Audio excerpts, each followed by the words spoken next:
Hi friends, final మ్యాచ్కు ready అవ్వండి. న్యూజిలాండ్తో జరిగే ఈ బిగ్ బ్యాటిల్లో అభిషేక్ శర్మ ప్లేయింగ్ లెవెన్లో ఖచ్చితంగా ఉన్నాడని తాజాగా వస్తున్న వార్త ఫ్రెండ్స్. ఒకరు ఫామ్ కోల్పోయి బయటకు వెళ్తుంటే మరొక కొత్త ఆటగాడు టీంలో బలంగా ఎంట్రీ ఇస్తున్నాడు. ఇది క్రికెట్ ఫ్యాన్స్లో ఎంత ఎగ్జైట్మెంట్ క్రియేట్ చేస్తుందో అందరికీ తెలిసిందే. అవును, మనకు వస్తున్న తాజా సమాచారం ఇలా ఉంది. అభిషేక్ శర్మ ఫైనల్లో ఆడతాడు, అది కూడా టీం పూర్తి నమ్మకంతో. కానీ ఎక్కడ చూసినా ఎవరు మాట్లాడినా ఇలాంటి రూమర్స్ మాత్రమే వినిపిస్తున్నాయి. అభిషేక్ని డ్రాప్ చేస్తారు, ఫైనల్లో అతనికి స్థానం లేదు అని. ఎందుకంటే ఈ టోర్నమెంట్ మొత్తం అతని పెర్ఫార్మెన్స్ ఏమీ ఆకట్టుకునేది కాదు, పూర్తిగా ఫ్లాప్ అని అంటున్నారు. 7 మ్యాచుల్లో కేవలం 90 రన్స్ మాత్రమే చేశాడు. అందులో సగటు ఏమీ లేదు, 12 లేదా 13 మాత్రమే. ఒక్క మ్యాచ్లో 55 రన్స్ చేసి కొంచెం ఆశలు పెంచాడు. కానీ మిగిలిన అన్ని మ్యాచుల్లో ఏమీ చేయలేకపోయాడు. ముఖ్యంగా 3 డక్స్ వచ్చాయి. ఇది ఎంత డౌన్ఫాల్ అని అనుకుంటున్నారో ఆ టెన్షన్ మనక్కూడా అర్థమవుతోంది కదా. అందుకే చాలామంది అనుకుంటున్నారు, ఇక ఎక్కువ రిస్క్ తీసుకోవడం సరికాదు, అభిషేక్ని బెంచ్పై కూర్చోపెట్టేస్తారు. బదులుగా ఈశాన్ కిషన్, సంజూ శాంసన్ ఇద్దరూ కలిసి ఓపెనింగ్ చేస్తారు.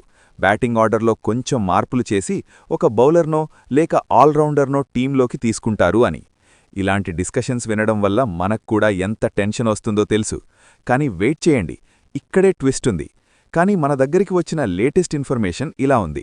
అభిషేక్ శర్మ ఫైనల్లో ఆడతాడు, టీం అతన్ని పూర్తిగా బ్యాక్ చేస్తోంది. ఇది ఎంత పవర్ఫుల్ డెసిషన్ అంటే 2024 టీ20 వరల్డ్ కప్లో విరాట్ కోహ్లీని బ్యాక్ చేసినట్టుగానే. ఆ టోర్నమెంట్ మనకు ఎంత మెమరబుల్. మనం ఛాంపియన్స్ అయ్యాం కదా. ఫైనల్కి ముందు 4-5 మ్యాచ్లపాటు విరాట్ బ్యాట్ పూర్తిగా మౌనంగా ఉంది, ఏ రన్స్ రావడం లేదు. అంతా టెన్షన్. ప్రెస్ కాన్ఫరెన్స్లో రోహిత్ శర్మను అడిగారు. అప్పుడు రోహిత్ చెప్పాడు, అతన్ని ఫైనల్ కోసం సేవ్ చేస్తున్నాం, బిగ్ మ్యాచుల్లో బిగ్ ప్లేయర్ అతను అని. ఫైనల్లో భారీగా ఆడతాడని టీం పూర్తి నమ్మకంగా ఉందని చెప్పాడు. అది వినడానికే ఎంత ఇన్స్పిరేషన్ కదా. మనలో కూడా ఆశలు పెరిగాయి. అదే జరిగింది. ఫైనల్లో విరాట్ 76 లేదా 77 రన్స్ చేశాడు. ఆ టోర్నమెంట్ మొత్తం ఇండియా తరపున అత్యధిక స్కోరర్ అయ్యాడు. అంత ప్రెజరున్న సమయంలో అలాంటి ఇన్నింగ్స్ ఆడకపోతే ఆ లాస్ట్ ఓవర్లో మ్యాచ్ గెలవలేకపోయేవాళ్లం, మనం ఛాంపియన్స్ కాలేకపోయేవాళ్లం. ఇలాంటి మూమెంట్స్ మనలో ఎంత ఎమోషన్ కలిగిస్తాయో తెలుసు కదా. అలాగే ఇప్పుడు అభిషేక్ శర్మని కూడా టీం పూర్తిగా బ్యాక్ చేస్తోంది. విరాట్ కోహ్లీపైన ఎంత నమ్మకం పెట్టుకున్నారో అంతే నమ్మకం అతనిపై ఉంది. నెట్ ప్రాక్టీస్లో కోచ్లు అతనితో చాలా సమయం మాట్లాడుకున్నారు. కొంచెం అర్థం చేసుకుని స్మార్ట్గా ఆడు అని సలహాలిస్తున్నారు. గత మ్యాచ్లో 2 చక్కటి 4లు కొట్టావు, బాగా కనిపించావు. కానీ లాస్ట్ బాల్ మీద జోరుగా ముందుకు వెళ్లి షాట్ ఆడాల్సిన అవసరం లేదు. బంతి దగ్గరగా ఉంటే గ్రౌండ్కి షాట్ ఆడు, ఎయిర్లో కొట్టాల్సిన పనిలేదు. కాస్త బుద్ధిగా ఆడితే ఇంకా బాగుంటుంది అని చెప్తున్నారు. ఇలాంటి పర్సనల్ టచ్ విన్నప్పుడు అభిషేక్ మళ్లీ బ్యాక్ అవుతాడని మనక్కూడా ఆశ కలుగుతుంది కదా. అభిషేక్ ఆడితే ఇంకో మార్పు కూడా జరిగే అవకాశం ఉంది. అది వరుణ్ చక్రవర్తిని బయటపెట్టడం. వరుణ్ చక్రవర్తి ఇప్పటివరకు మిస్టరీ స్పిన్నర్గా పేరు తెచ్చుకున్నాడు. కానీ ఇప్పుడా మిస్టరీ పూర్తిగా అయిపోయింది. బ్యాట్స్మెన్లు అతని బంతులను సులభంగా చదివేస్తున్నారు. ఏ వేరియేషన్ లేదు. అతని లెగ్ స్పిన్ కూడా స్ట్రెయిట్గా వెళ్తోంది, రాంగ్ వన్ కూడా స్ట్రెయిట్గానే వెళ్తోంది. ఇది అతని బౌలింగ్ను ఎంత ఈజీ టార్గెట్ చేస్తోందో అర్థం చేసుకోండి. జింబాబ్వే వాళ్లు అతన్నుంచి 35 రన్స్ కొట్టారు.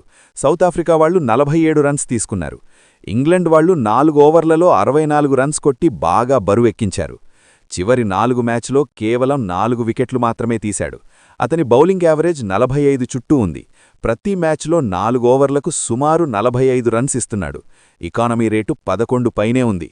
ఇలాంటి స్టాట్స్ చూస్తుంటే బ్యాట్స్మెన్లు ఇంత సులభంగా కొడుతుంటే ఇలాంటి బౌలర్ను ఎందుకాడిస్తారు అని మనలో కూడా ప్రశ్నలు రావడం సహజమే గదా. అందుకే చాలామంది అనుకుంటున్నారు, ఒక మార్పు తీసుకునే అవకాశం ఉంది. వరుణ్ చక్రవర్తిని బయటపెట్టి కుల్దీప్ యాదవ్ని తీసుకురావచ్చు. కుల్దీప్ యాదవ్ చైనామ్యాన్ బౌలర్. సాధారణంగా బ్యాట్స్మెన్లు ఇలాంటి బౌలర్లను ప్రాక్టీస్ చేసుకోరు. వాళ్ల బంతులను చదవడం కష్టం. ఇది మ్యాచ్లో ఎంత టర్నింగ్ పాయింట్ కావచ్చో ఊహించండి. ఇంగ్లాండ్ మ్యాచ్లో కుల్దీప్కి ఛాన్స్ ఇవ్వలేదు, మళ్లీ వరుణ్కే అవకాశం ఇచ్చారు. బహుశా బయట ఆటగాళ్లు స్పిన్ బాగా ఆడరేమో అని అనుకున్నారు. కానీ ఇంగ్లాండ్ వాళ్లు వరుణ్ని బాగా కొట్టేశారు. ఇప్పుడు న్యూజిలాండ్తో ఫైనల్లో కుల్దీప్ యాదవ్ని ప్లేయింగ్ లెవెన్లోకి తీసుకురావచ్చని అంటున్నారు. ఇది మ్యాచ్ను ఎంత ఇంట్రెస్టింగ్ చేస్తుందో అనుకోండి. ఒకే ఒక్క మార్పు అయితే మన ప్లేయింగ్ 11 ఇలా ఉంటుంది చూడండి.